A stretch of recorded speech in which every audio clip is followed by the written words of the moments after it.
Assalamualaikum warahmatullahi wabarakatuh. Perkenalkan, nama saya Fatwa Rizky dari kelas 4C Pendidikan Guru Madrasah Ibtidaiyah Min Syarif Hidayatullah, Jakarta. Nah, pada video kali ini saya akan menjelaskan 12 materi dari pembelajaran Bahasa dan Sastra Indonesia.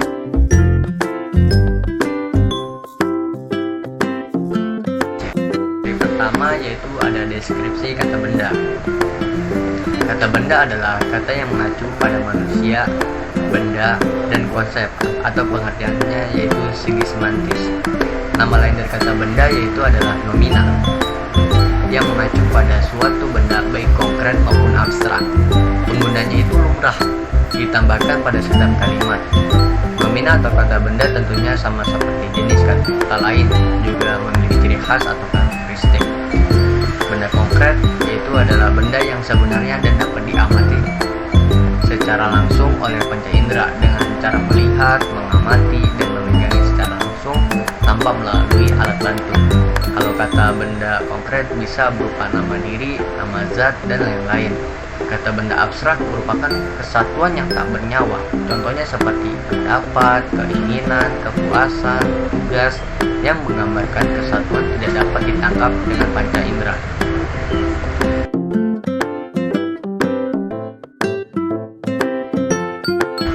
Materi selanjutnya itu ada identifikasi diri. Identitas diri adalah kesadaran individu untuk menempatkan diri dan memberi arti pada dirinya sebagai seorang pribadi yang unik serta memiliki ciri-ciri berbeda dengan kelompoknya, memiliki keyakinan yang relatif stabil, serta memiliki peran. Ciri sebuah nama diri ialah bahwa nama diri itu tidak mencakupi dan tidak dicakupi oleh nama diri lain. Jadi, nama diri tidak memiliki subordinat dan atau subordinat. Artinya sebuah nama diri selalu berdiri sendiri, tidak ada nama diri lain yang menjadi subordinat yang ada di atasnya atau yang menjadi subordinat yang ada di bawahnya. Nah, gelar ditulis sehabis nama atau sebelum akan nama seseorang. Di antara nama akan dan gelar wajib diberikan tanda koma sebagai tanda hubungnya. Bila seorang menyandang gelar lebih berasal dari satu, gelar berikut wajib dipisahkan juga bersama tanda koma satu di antara gelar-gelar tersebut. Contohnya semisal nama Burhan Sodik, SPD atau MPD.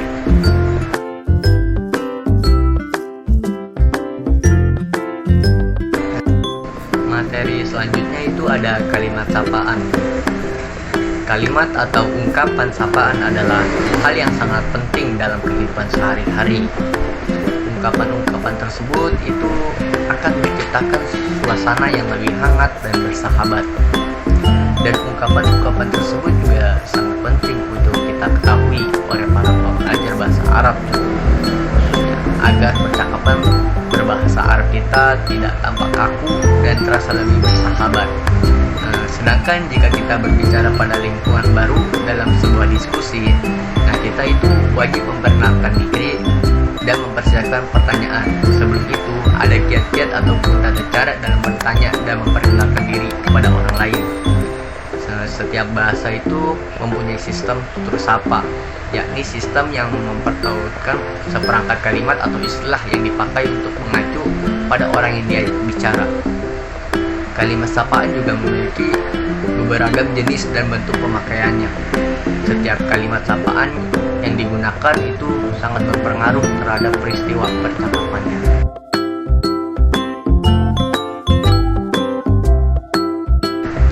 Materi selanjutnya itu ada dialog, prolog, dan epilog. Nah, berdasarkan pernyataan yang ada bahwa dialog, prolog, dan epilog. Kalau dialog itu adalah percakapan antara dua orang atau lebih. Jika menulis dialog, kita harus memperhatikan isi cerita dan perannya. Isi cerita harus disesuaikan dengan tema.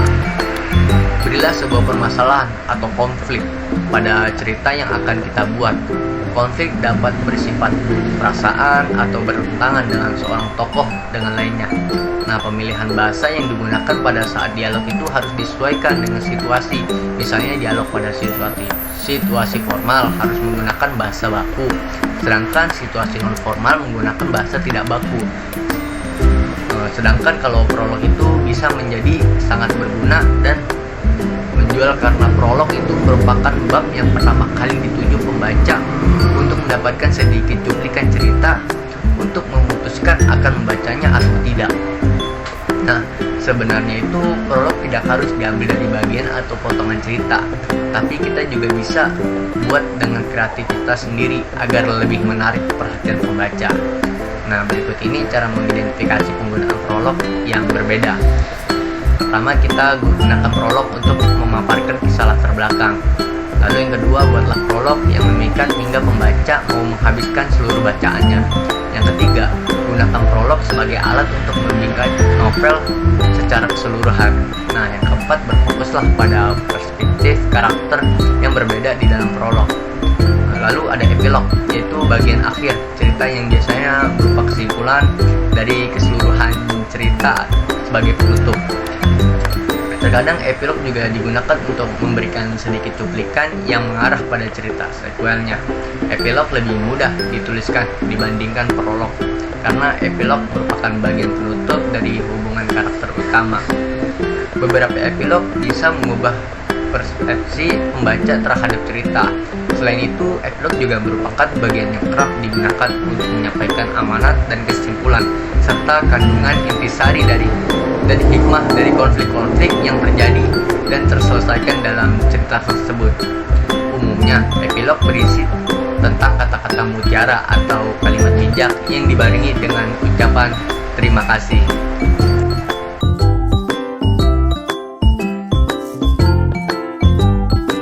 Materi selanjutnya itu membaca dan membaca petunjuk. Membaca itu adalah menggali informasi dari sebuah teks, baik dari tulisan maupun gambar. Membaca juga adalah keterampilan mengenal, memahami bahasa tulisan dalam bentuk urutan lambang-lambang grafis, dan perubahannya menjadi bicara bermakna dalam bentuk pemahaman diam-diam atau pengujaran keras-keras.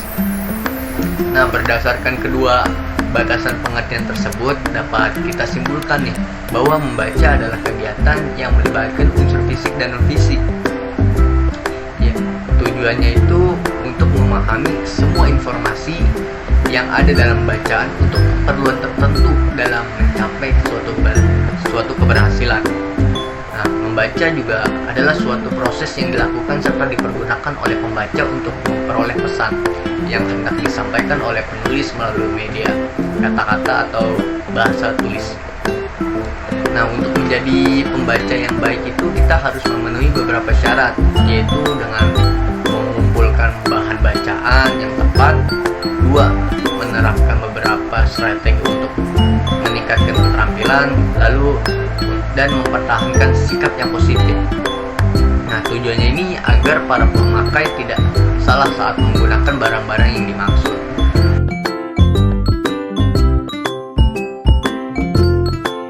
Lalu materi selanjutnya ada tata cara membaca puisi dan membaca teks.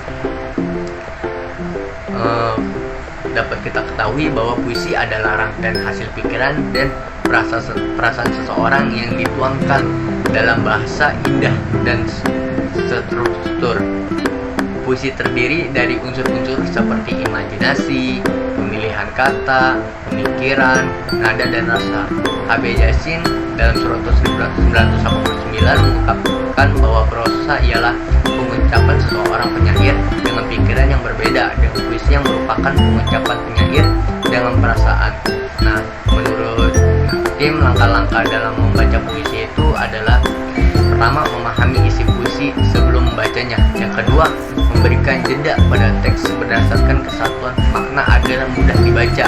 Nah, yang ketiga, menerapkan tekanan yang tepat. Yang keempat, membaca puisi dengan mudah, apresiasi dengan sungguh-sungguh dan total. Yang kelima, sering berlatih membaca puisi untuk menemukan ritme yang tepat. Kemudian, tata cara membaca prosa yaitu untuk tujuannya apresiasi dan untuk tujuan mengkritik.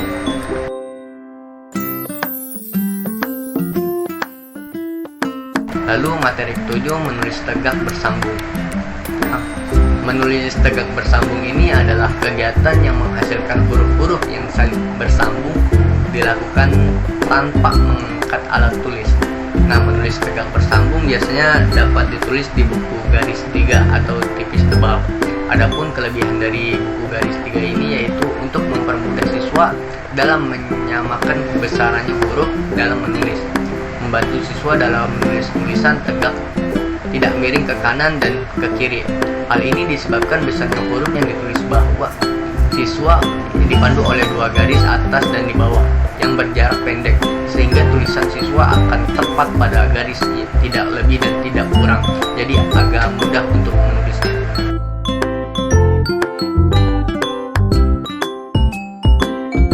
Lalu materi yang selanjutnya itu ada ringkasan. Nah, ringkasan itu adalah sebuah karangan yang disajikan dari karangan yang panjang ke dalam kerangkangan yang rangkaiannya itu lebih pendek dan singkat, dengan mempertahankan urutan isi dan sudut pandangan pengarang asli. Sedangkan ikhtiar merupakan sebuah penulisan dari pokok-pokok masalah yang penulisannya tidak diharuskan berurutan. Langkah-langkah menyusun ringkasan yaitu pertama adalah membaca teks yang akan diringkas secara berulang kali. Yang kedua, memperdalam dan mengkoreksikan informasi yang didapat dengan membaca kembali setiap paragraf sambil mencatat semua gagasan yang penting dari setiap paragraf. Nah, yang ketiga, memulai menulis ringkasan. Yang keempat, penulis memeriksa kembali tulisannya. Lalu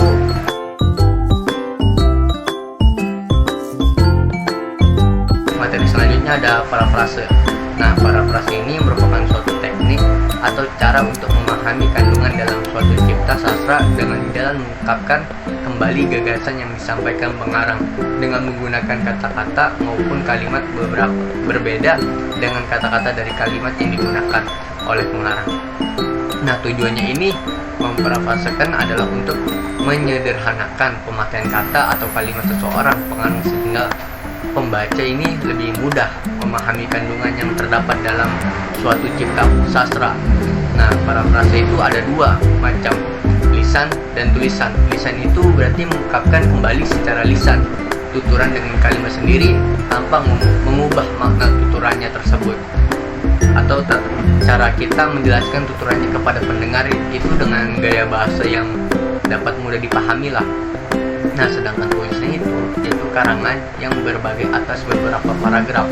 Adapun jenis-jenisan parafrase yaitu bebas dan terikat. Parafrase bebas itu yaitu parafrase yang membebaskan penulis untuk memakai kata-kata lain sepanjang tetap memperhatikan inti dan makna dari teks aslinya. Sedangkan parafrase terikat merupakan parafrase yang dimana penulisnya itu wajib menggunakan kata-kata asli sesuai karya asli serta menambahkan kata-kata lain dengan tidak mengubah makna sesungguhnya.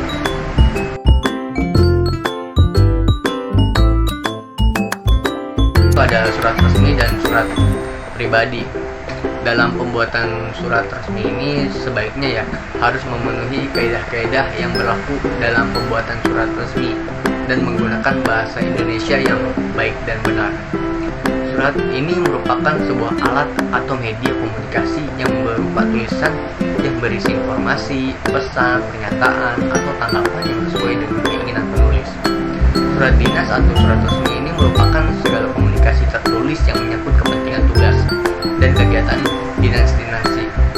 Nah, surat dinas ini hanya dibuat oleh instansi pemerintah dan dapat dikirimkan kepada semua pihak yang berhubungan dengan instansi tersebut. Lalu materi selanjutnya ada formulir dan kwitansi. Nah, fungsi dari formulir itu apa sih? Nah, fungsinya itu sendiri adalah untuk mencari suatu keterangan tertentu, menghimpun data yang sama, menyampaikan informasi yang sama kepada bagian yang berbeda sebagai bukti fisik dan sebagai dasar petunjuk untuk bekerja. Kwitansi itu adalah suatu alat bukti penerimaan sejumlah uang yang ditandatangani oleh penerima lalu diserahkan kepada yang membayar dan dapat digunakan sebagai bukti transaksi.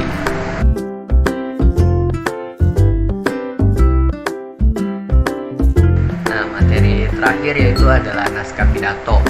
Nah, pidato ini merupakan kegiatan berbicara atau berorasi untuk menyatakan pendapat di depan umum Adapun tujuannya itu dalam berpidato ialah untuk memberi pemahaman dan informasi kepada orang lain, serta fungsinya itu untuk mempermudah komunikasi. Dalam praktiknya pidato disampaikan oleh seseorang pimpinan pada khalayak ramai.